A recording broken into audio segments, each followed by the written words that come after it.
Welcome back, friends, to another Invisible Man reading. Today we're reading Chapter 14, At Port Stowe. 10 o'clock the next morning found Mr. Marvel unshaven, dirty, and travel-stained, sitting with the books beside him and his hands deep in his pockets, looking very weary, nervous, and uncomfortable, and inflating his cheeks at frequent intervals. On the bench outside a little inn on the outskirts of Port Stowe, beside him were the books, but now they were tied in with string. The bundle had been abandoned in the pine woods beyond Bramblehurst, in accordance with a change in the plans of the Invisible Man. Mr. Marvel sat on the bench, and although no one took the slightest notice of him, his agitation remained at fever heart. His hands would go ever and again to his various pockets with a curious, nervous fumbling. When he had been sitting for the best part of an hour, however, an elderly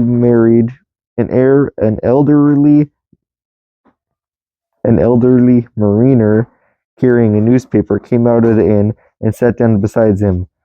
"Pleasant day," said the mariner. Said the mariner. Mr. Marvel glanced about him with very little terror. "Very," he said. "Just seasonable weather for the time of year," said the mariner. Take no denial." "Quite," said Mr. Marvel.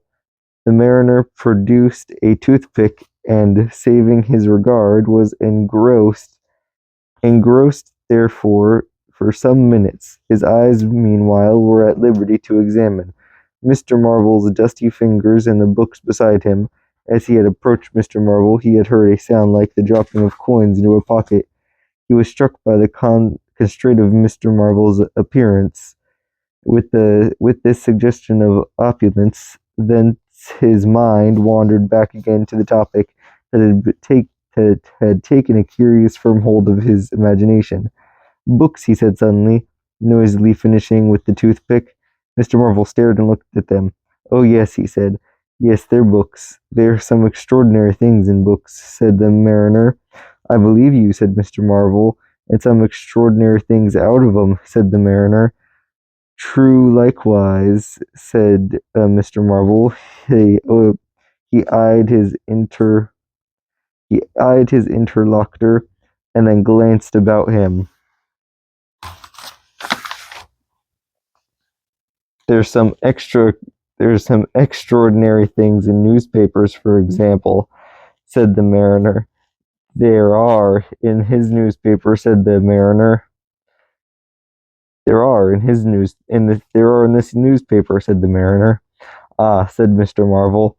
"There's a story," said the mariner, fixing Mr. Marvel with an eye that was firm and deliberate. "There's a story about an invisible man, for instance." Mr. Marvel pulled his mouth askew and scratched his chin, and felt his ears glowing. "What will they be writing next?" he asked faintly. Austria or America?" "Neither," said the mariner. "Here." "Lord," said Mr. Marvel, starting. "When I say here," said the mariner, to Mr. Marvel's intense relief, "I don't of course mean here in this place. I mean hereabouts." "An invisible man," said Mr. Marvel. "And what's he been up to?" "Everything," said the mariner, controlling Marvel with his eye, and then amplifying, "Every blessed thing. I ain't seen a paper these 4 days," said Marvel. "Imping's the place he started," said the mariner. "Indeed," said Mr. Marvel. He started there, and where he came from, nobody does seem to know. Here it is. Peculiar story from Imping. And it says in this paper that the evidence is extraordinary strong. Extraordinary. Lord, said Mr. Marvel. But then it's an extraordinary story. There's a clear there's a clergyman man and a medical agent witness saw. It's all right and proper. Or leastways didn't see he was staring it it says at the coach and horses, and no one don't seem to have been anywhere of his misfortune, it says, aware of his misfortune until it was an altercation in the inn. It says his bandages on his head was torn off. It was then observed that his head was invisible. Attempts were at once made to secure him, but casting off his garments, it says, he succeeded in escaping, but not until after a desperate struggle, in which he had inflicted serious injuries, it says, on our wealthy and able constable, Mr. J. A. Jaffers. Pretty straight story, eh?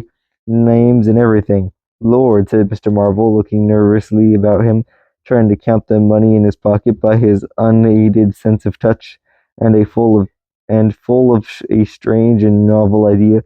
It sounds most astonishing. Don't it? Extraordinary, I call it.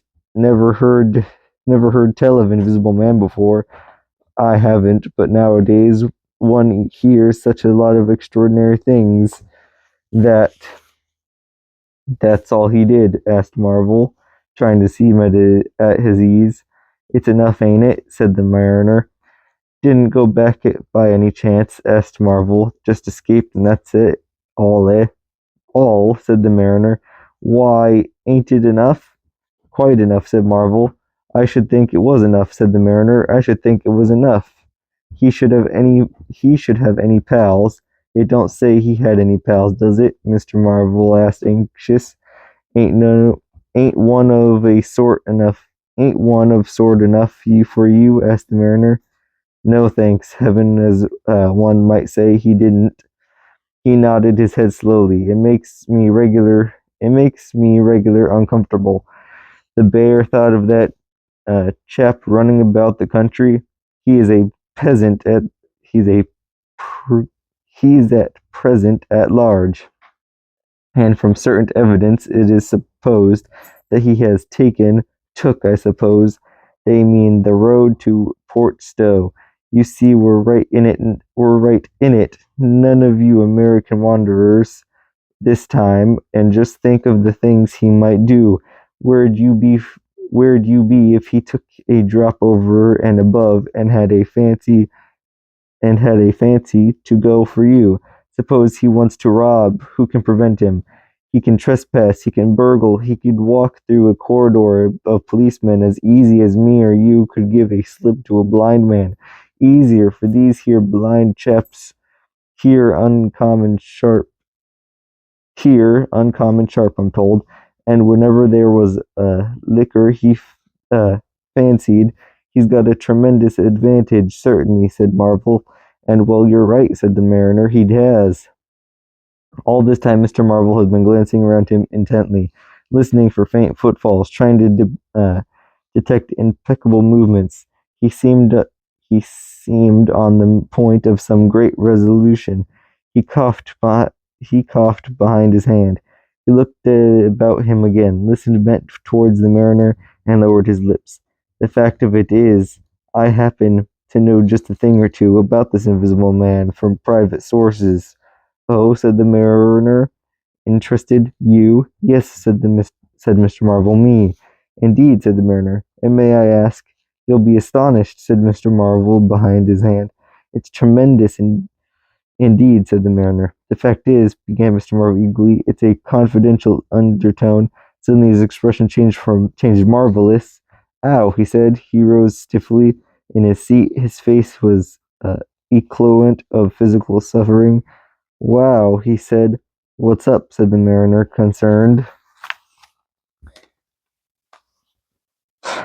Toothache, said Mr. Marvel, and put his hand to his ear. He caught hold of his books. I must be getting on, I think, he said. He edged in a curious way along the seat away from his interlocutor. interlocutor.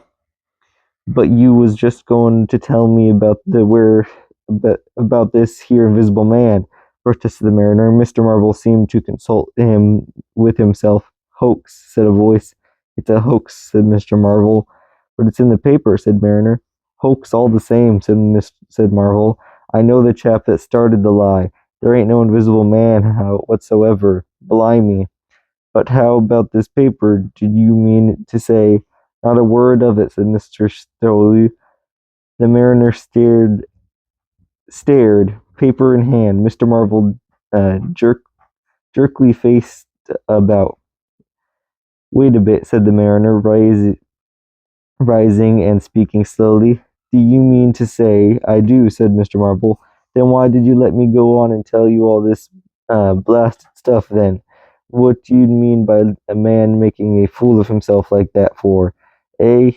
Mr. Marvel blew out his cheeks, and the mariner was suddenly very red indeed. He clenched his hands. I've been talking here this 10 minutes, he said, and you little pot-bellied, leather-faced son of an old boot, couldn't have the elementary manners. Don't you come babbling words with me, said Mr. Marvel. Bandery words, I'm a jolly good mind. Come up, said a voice, and Mr. Marvel was suddenly whirled about and started marching off in a curious, spasmodic manner. You'd better move on, said the mariner. Who's moving on, said Mr. Marvel. He was receding obligately with a curious, hurrying gait, with occasional violent jerks forward. Some way along the road he began a muttered monologue, protests, and recriminations. Silly devil, said the mariner, legs wide apart, elbows akimbo, watching the receding figure. I'll show you, you silly ass, hoaxing me. It's here, on the paper. Mr. Marvel retorted incoherently and receded as hidden by a bend in the road. But the mariner still stood magnificent in the midst of the way, until the approach of a butcher's cart dislodged him. Then he turned himself towards Port Stowe, full of extraordinary asses. He said softly to himself, just to take me down a bit. That was a silly game. It's on the paper. And there was another extraordinary thing he was presently to hear that had happened quite close to him, and that was a vision of a fistful of money, no less, traveling without visible agency along by the wall in the corner of St. Michael's Lane. A brother mariner had seen this wonderful sight that very morning. He had snatched at the money forthwith and had been knocked headlong, and when he had got to his feet, the butterfly money had vanished. Only Mariner was in the mood to believe anything, he declared, but that was a bit too stiff.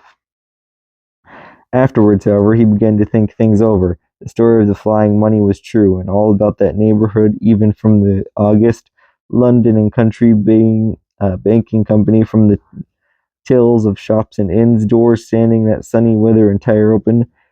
Money had been quietly and dexterously making off that day in handfuls of Rolex floating quietly along by walls and shady places, dodging quickly from the approaching eyes of men, and it had, though no man had traced it, invariably ended its mysterious flight in the pocket of that elegant gentleman in the obelisk silk hat, sitting outside the little inn on the outskirts of Port Stowe. And that's the end of chapter 14.